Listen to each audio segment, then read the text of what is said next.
That IRS notice isn't junk mail. Most IRS and other government disasters start with a letter that somebody is too afraid to open. Now, I know based on my own personal experience that getting any mail from any government agency is frightening. Business owners and individuals lose sleep at night over getting an IRS letter.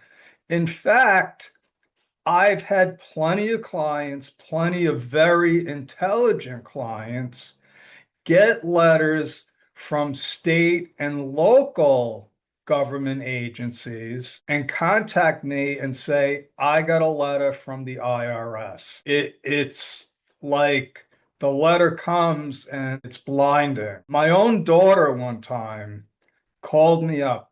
The post office has this service where they email you pictures of mail that's on the way. So my daughter calls me and she says, why am I getting a letter from the IRS? It hadn't even arrived. And my response was, well, since I'm not psychic, you're going to have to wait until you get the letter and open it. And then you're going to take a picture of it, of the first page, and send it to me. Now, just because you get a letter doesn't mean it's bad news. It used to be sometimes you can get a letter and there would be a check in it. Well, that doesn't happen anymore. The IRS doesn't send checks out anymore. They insist on having all refunds electronically deposited. Welcome to How to Win Big at Business, part two of a 12-part series of tax problem resolutions, not just tax problem resolutions, but tax problem education. My name is Joe DiChiara. I am a lifelong entrepreneur, CPA for over 40 years, and I want to share with you my own frightening experience with letters from the government. Before I graduated, the summer before I graduated college, I decided I was going to run a business. Actually, what I did was I leased an ice cream truck, which was formerly a business. Anytime an individual is earning money and is not an employee, technically they are a business. But anyway, so because I was going to be a CPA and I wanted to prove to the world and prove to myself that I could actually run a business, I leased the ice cream truck. I signed all kinds of documents. I felt important, like this is my first real business. I have run businesses before, lawn mowing, snow plowing, you name it. As a kid growing up, I tried it. I was the kid with the lemonade stand. Anyway, so I leased a truck. I buy my first inventory. I'm tracking everything. I bought a ledger book. I said, I'm going to keep track of everything. I went to the public library, took a picture of a map. I mapped out a whole route, put it on cardboard. I made a schedule. I kept track of how much I spent on inventory, sales, gas, repair, anything. Okay. And I was so proud of myself. And I look back today and I was like, that was probably the best business I ever had. I made money. I made my own hours. I would hit the road about 10:30, go get gas. My first stop was this little town, and it was called Brightwaters, New York. It was a beach town. It was an incorporated village, tree-lined streets. I would go down the streets, and I'm saying, who's got it better than me? It's summertime, running my own business. It's easy. And anytime you have children running after you with money, saying, stop, please, stop. It's like you're the hero. I had grandmothers saying, oh, God bless you. Thank you so much for stopping. And then they had this little beach, and I would go to the beach, hang out there for like an hour. And again, parents and the kids would come up with money, and it was like heaven. I was like, this is what I want to do. I want to run businesses. And unfortunately, the summer was over. I had to go back to school. I graduate, I get my first CPA job, and 6 months into the job, I get a notice from the New York State Sales Tax Department. I open it up and I'll never forget it. And remember, this was over 40 years ago. A big red stamp on it that said tax warrant. And my life flashed before my eyes. And I thought my career was over before I started. I'm thinking, what could I have possibly done? How much trouble am I in? Was it because I was in a cash business and I didn't deposit the money? The cash went in and it went out, and I had the profits, which I used to finance the rest of my education. But I couldn't understand what I had done wrong. And for 3 days and nights, it haunted me. I didn't sleep. Now, remember, I'm working at a CPA firm. I got the letter on a Wednesday. By Friday afternoon, no, I got it on a Tuesday. And by Friday afternoon, I got the courage to ask one of the accountants because I thought if they knew, I would get fired. And I said, what am I supposed to do? I'm thinking I need to get a tax attorney. I called my grandmother. I said, I have this situation. I might have to cancel my trip there to visit you. And he looks at the notice and he says, why don't you call the number on the notice and find out what they're looking for? So I did that, and lo and behold, they were looking for a sales tax return.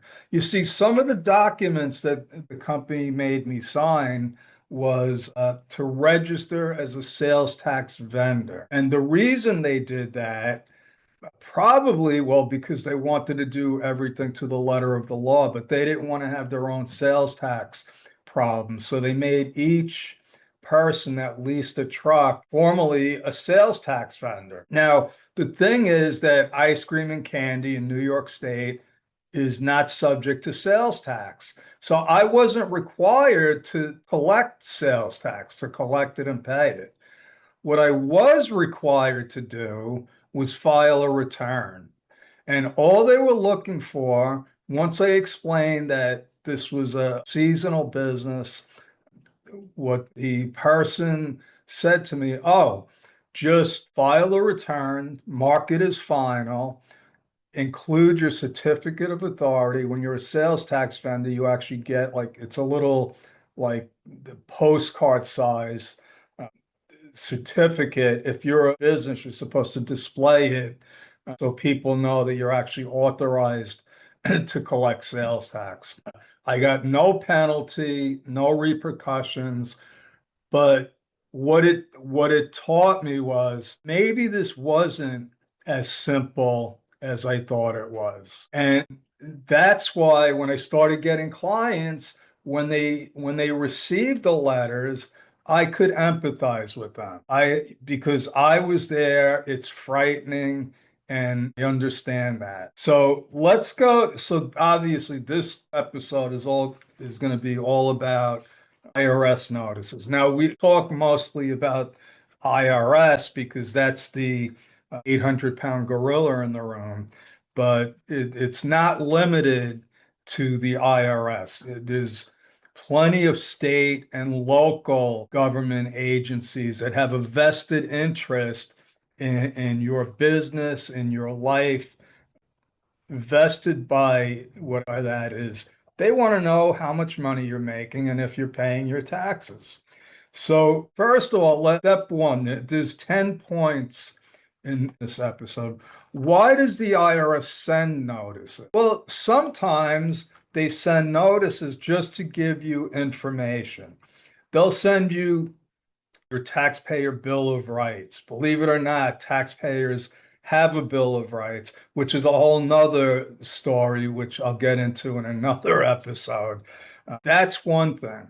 There's information about privacy laws, about protecting your identity.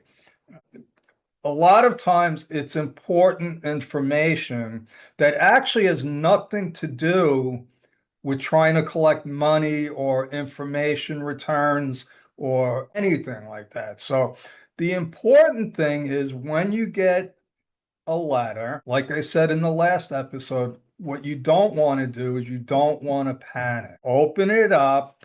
Usually the most important information is on the first page, and then the next couple of pages, depending on what notice it is. So I don't care if you get a notice with 8 pages, more than half of it is information that they're required to give you. So why else would they send notices? No, they're looking for information. There's something missing. You do owe money, or you haven't filed a tax return. The important thing is you got to find out what is the notice about. Otherwise, you can leave it on your desk, not open it, and just worry about what's inside. That's not a way to resolve it. Now, this is important because there's also in the upper right-hand corner, this is talking point number 2. In the upper right-hand portion of every IRS letter, you're going to see a number. Okay. A lot of the numbers are preceded by 2 letters, CP, and then a code. Now, every code has a meaning. If you want, you can look it up. You can go on the IRS website. You can use AI. I use AI for this stuff. And you could say, tell me what this code means, or there's a lot of different codes. Let's just put it that way. Usually a CP notice is a step in the collection process. Now, the other kinds of notices that only have numbers are a lot more serious. You've been selected for audit, there's a criminal investigation, that they're not good. If you get that notice, what you need to do is call a professional if you don't already have one. So the CP is you're somewhere in the collection process. If there's no number up there, like I said, it's more than likely just information. Okay, talking point number 3, not every notice means the same thing. Obviously, if there's different codes, there's different purposes. So here's some of the categories. It could be a mismatch. In other words, the information that is on your return doesn't match the information that they have. That doesn't mean that it's wrong. That doesn't mean that it's wrong. Number 2, and this is important, balance due notices. It could be a math or processing error, especially if you're somebody that does your own return. I've had clients that were still doing their returns by hand. It was terrible. So you don't want to file, number 1, you don't want to file your own return. You don't want to do a self-prepared return. And listen, there are no more simple returns. There are no more simple returns because I get people all the time that say, I have a simple return. How much are you going to charge me? Well, there's no simple returns. I'm going to leave it at that for now. Very important. It could be identity verification. Believe it or not, there are so many scams involving tax refunds and scam artists stealing people's identities and hijacking their tax refund. Another thing is, well, I'll get to that afterwards. It could be an audit notice. You don't want an audit notice. It could be I already said this, a collection notice, or it could just be an information request. So those are the different types of notices that go out. Now, talking point 4 is the importance of deadline. Every letter is going to have a deadline. And if it's a balance due, they're going to tell you, hey, you have to pay this by this date. Okay. Why are the dates important? Number 1, if you're in collections, there's a cycle, which I'm going to go through. The first letter says, hey, you owe us money. you have until this date to pay us. If you ignore it, it's escalated. If you ignore it enough times, it's going to go into, they're going to place a lien on your property. And then the last step is you're going to get a notice of intent to levy. Now, these dates are very important because in problem resolutions, there's also a statute of limitations. You only have so long to dispute the IRS's position. And once you go beyond the statute of limitations, there is no working with the IRS.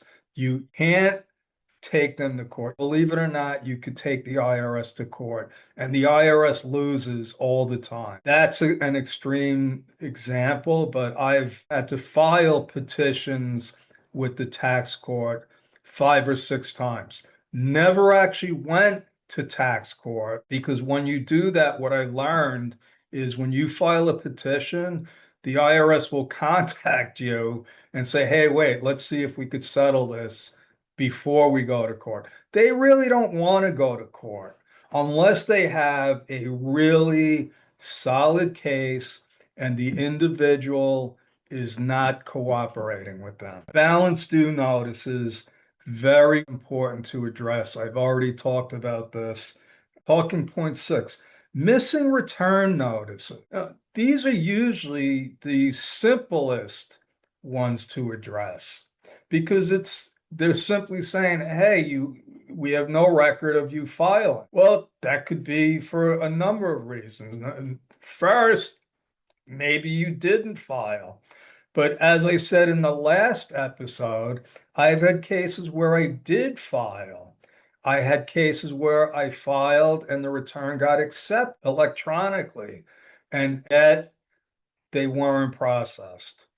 So the missing return notices, what has to happen is the return has to be filed. If it's a business return, almost 100% of the time, they're going to get a late filing penalty. Penalties can always be abated. That's for another episode. Talking point number 7, proposed assessments and deficiency notices. Like I said in the last episode, just because the IRS says you owe money doesn't mean that you do owe money. A lot of times they'll say, hey, the information that you gave us on your return doesn't match our information. And they propose, and they'll actually have 2 clients. This is 2 columns. This is what you reported. This is what we propose. That doesn't mean you owe the money. In fact, I had a case where it was complicated. My client took an IRA distribution. It was over $500,000. It came from a few different sources, and I could see right away the way that one of them was reported was confusing. I told him, I said, you're going to get a letter. Lo and behold, about 18 months later, he gets a letter saying that his underpayment of tax was over 70,000, and because of interest and penalties, he owed over 90,000. Luckily, I was able to show them because I was expecting the notice. I had all the backup, sent them a letter, and over and done. He didn't owe any money. So those are proposed changes. Talking point number 8, again, collection notices. And again, these are very important to address. Collection notices and levy notices. So what happens when you get a notice of intent to levy? What they're doing is they're saying, listen, you have 21 days from the date of this notice to fix this. Make an installment agreement, do whatever you got to do to resolve the problem. Otherwise, we're going to take money from your wages. We're going to take money from your bank account. We're going to put a hold on your investments. So levies are the worst thing that could happen to somebody. How do you determine that a notice is legitimate? And, this is important because, again, there's a lot of fraud and scams going on out there. Some of them, some of these scams, I I have to tell you, look at how ingenious some of these scams are. And I say, if these people just actually focused on starting a legitimate business, they're obviously brilliant, but that's another story. So here's if it's legitimate. Number one, check the format and the delivery method. So, like I said, every IRS letter has pretty much the same format. It's going to have who this is to in the upper right-hand corner. It might have one of those notice numbers. It's going to have the date. It's going to have what period it's for, what form it's for. So that's one way. Verify the notice number independently. Don't click a link in the notice. Okay. If they give you a web address, don't go there. Okay. Every IRS letter is going to come with something called understanding your IRS notice. Okay. If that's not in there, it's not legitimate. Number three, check for what they're asking for. Okay. Does it make sense? Is it legitimate? Now, I'm going to tell you about a scam that's been going on recently. And again, I don't know how they're doing this, but the scam artists are they know people that have entered into an installment agreement. Somehow they're hijacking the mail. It does whatever, however they're doing it is irrelevant. But what they do is they send the individual a letter with the thumb drive, and they give the individual verbiage to the effect that, okay, you have an installment agreement now. Please insert the thumb drive for more information about your installment agreement. Obviously, the thumb drive is going to install some virus or malware. Just be aware of, okay? Number four, confirm the information against your own IRS account. Like I said in the last episode, and I keep referring back to the last episode. If you haven't listened to it, go back and listen to that one too. Like I said, this is a 12-part series. They're all important. But what you need to do is you need to get your IRS.gov account and compare it to the information that's there. You can also call the IRS directly. Again, at this point in time, I'm recording this on August 16th, 2016, and getting through to the IRS is a job all itself. If you're going to go this route, prepare to be on hold anywhere from 30 minutes to 2 hours. Okay. And the number you can call is 1-800-829-1040. Okay.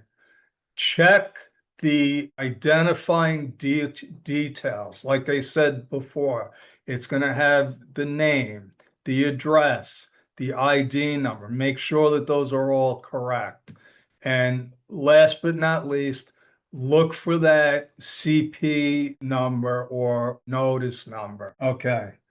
Last but not least, when a letter moves from pay attention to urgent, and it's simple. I already said that the collection notices go in sequence.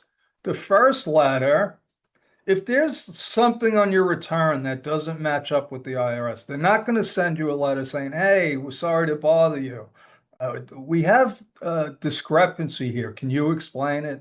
No, what they're going to do is they're going to send you a bill, and they're going to say either tell us why this bill is wrong or pay us. If you ignore that, which I've told you repeatedly, you don't want to ignore IRS notices.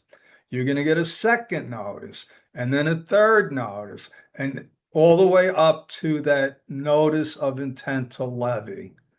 If you've let it go, if you've let it go for that long, it's because you have not contacted them. You are not working with them. I've had clients, believe it or not, that got notice of intents to levy and claim that they never got any other letters, which I guess, especially in today's environment, in today's world with post-COVID and problems with the post office, is possible. But more than likely, they got the letter, they didn't open it, they threw it out, thinking that, oh, if I just ignore it, it doesn't exist. Well, that's not going to work. Panicking, ignoring is the worst strategy that you can ever have, even if you don't have the money to pay, because it's just going to escalate. And if you legitimately don't have the money to pay, you let them know, and you might go into what they call uncollectible status. And what that means, it doesn't mean that the balance due is going to go away. It means that they're not going to spend time and effort trying to collect. That's my story. I'm sticking with it. If any of this resonated with you, please follow me, like the episode, download it, helps me spread the word. And the objective of this podcast is really to help people. We focus on self-employed professionals because I found that they need the most help. It's lonely out there when you start a business, but also the individuals, especially individuals that are experiencing tax problems. God bless. I'll see you in episode number 3. Thank you.